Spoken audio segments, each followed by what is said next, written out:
ఓం శ్రీం హ్రీం క్లీం గ్లం గం గణపతయే నమః వరవరద సర్వజనం మే వశమోనయ స్వాహ ఓం ఐం హ్రీం శ్రీం శ్రీమాత్రే నమః శివశక్త్యైకరూపిణ్యం ఓం నమః శివాయ ఓం ఓం ఓం శ్రీ గురుభ్యో నమః ఓం సామం జామై ఓం సాం దోం త్రం గం ఓం నమః శివాయ వేం దత్తాత్రేయ నమో ఓం ఐం ద్రౌభ్రం శ్రీం వేం దత్తలక్ష్మీ దేవ్యై నమో ఓం హ్రీం రాం విష్ణు శక్తయేన కమలాల శ్రీమేరు చక్రమానం పొన్నుతున్న కుంభకల్సమో నమః ఓం నమః శివాయ ఓం నమో నారాయణాయ ఓం నమో భగవతే వాసుదేవాయ ఓం కార్తీక దేవతాయై నమః. కార్తీక పురాణం 10వ అధ్యాయం. అద్య కరిష్యే నమః. కార్తీక మాసంలో 10వ రోజు చేయవలసిన విధులు. 10వ రోజు శుద్ధ దశమి, గజేంద్ర మోక్షాన్ని చదవాలి, వినాయకుని పూజించాలి, గుమ్మడికాయ నూనె ఉసిరి తినకూడదు, స్వయంపాకం నూనె గుమ్మడికాయను దానం చేయాలి, కీర్తి ధాన్య సమృద్ధి కలుగుతాయి. 10వ రోజు చేయవలసిన పారాయణం అజామిళుని పూర్వజన్మ వృత్తాంతం.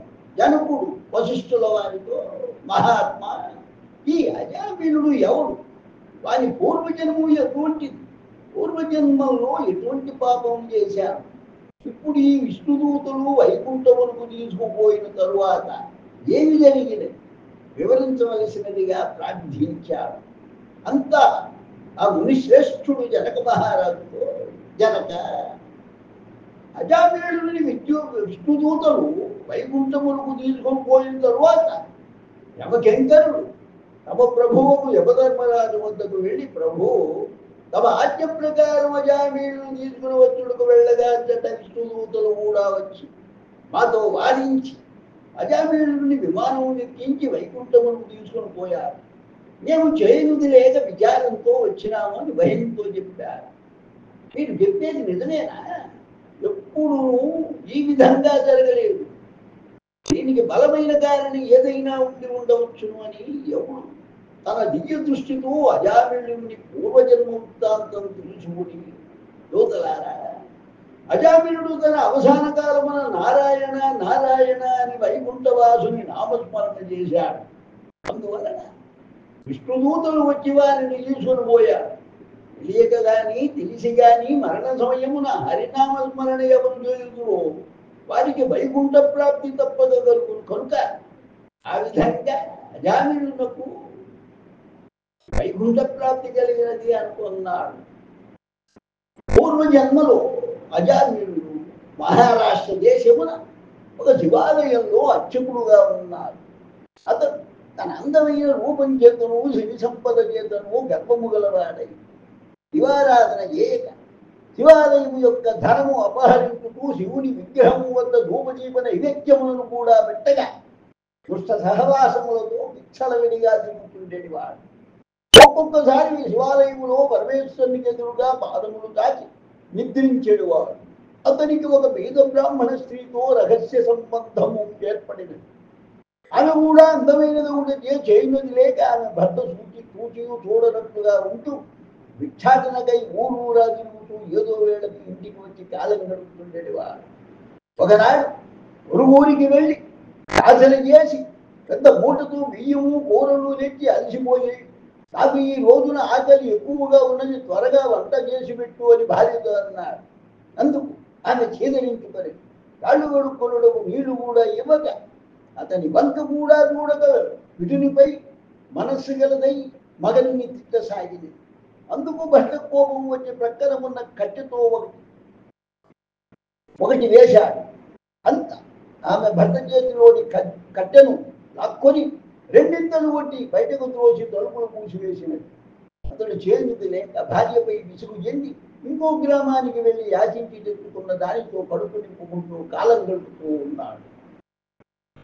భర్త ఇక రాడని సంతోషంతో ఆమె రాత్రులందు బాగా అలంకరించుకొని వీధి అరుగుపై కూర్చుండి దారిన పోయే వారిని చూస్తూ ఉంది. ఒకనాడు ఒక చాకలివాడు ఆ దారిని పోతుండగా అతనిని పిలిచి, నీవు ఈ రాత్రి నాతో గడుపుడకు రమ్మని కోరింది. అంతా చాకలి ఆశ్చర్యంతో, తల్లి నీవు బ్రాహ్మణ స్త్రీవి, నేను తక్కువ కులస్తుడను, మీరు ఈ విధంగా తక్కువ కోరుట మంచిది కాదు, నేను ఇలాంటి పాపం పని చేయలేను అని బుద్ధి చెప్పి వెళ్ళిపోయాడు.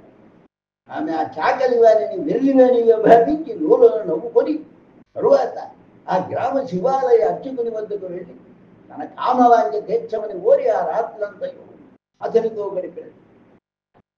తర్వాత ఆమెకు కొంత జ్ఞానోదయం కలిగి, అయ్యో నేను ఎంతటి పాపానికి ఒడిగట్టింది, అగ్నిసాక్షిగా పెండ్లాడిన భర్తని ఇంటి నుండి వెడలగొట్టి మహాపరాధం చేశానని పశ్చాత్తాపంతో పొరుగురులో ఉన్న భర్త వద్దకు వెళ్ళి అతని పాదములపై పడి తన తప్పులను క్షమించమని ప్రార్థించాడు. ఆ బ్రాహ్మణుడు ఆమెపై జాలిపడి మరలా తన గ్రామమునకు వచ్చి భార్యతో కలిసి ఉన్నాడు.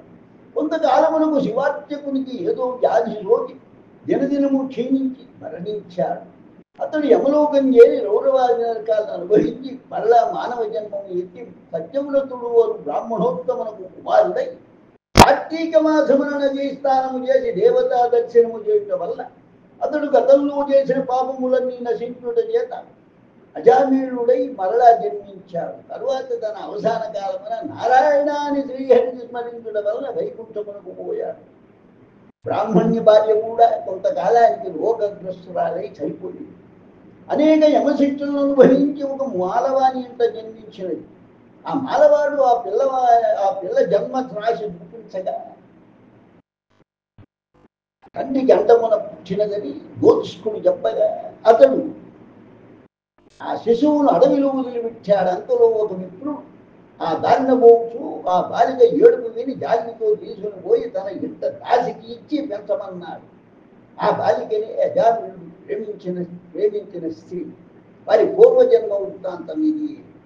నిర్మలమైన మనస్సుతో శ్రీహరిని ధ్యానించుంటారు. దాన ధర్మములు చేసి శ్రీహరి కథలను వినుట, కార్తీక మాస స్నాన ప్రభావం వల్ల ఎటువంటి వారైనను మోక్షం పొందగలరు. కావున కార్తీక మాసమునందు వ్రతములు పురాణ శ్రవణములు చేసిన వారు ఇహపర సుఖములు పొందగలరు. రాజా, కార్తీక మాస మహిమకు సంబంధించిన సూక్ష్మ ధర్మాలు ఇలా ఉంటాయి. కార్తీక మాసంలో ఆ మాసానికి సంబంధించిన ధర్మాలను పాటించని వాడు నరకానికి పోతాడు. ఈ కథలు చదివేవారు, చదివించేవారు, వినేవారు పాప విముక్తులై పరమపదం చేరుతారు. కాంత పురాణాంతర్గత వశిష్ట ప్రోక్త కార్తీక మహాత్మ్యమునందర దశమాధ్యాయం 10వ అధ్యాయము సంపూర్ణమైనది. లోకా సమస్త సుఖినో భవంతు, లోకా సమస్త సుఖినో భవంతు, లోకా సమస్త సుఖినో భవంతు. ఓం శాంతి శాంతి శాంతి స్వస్తి.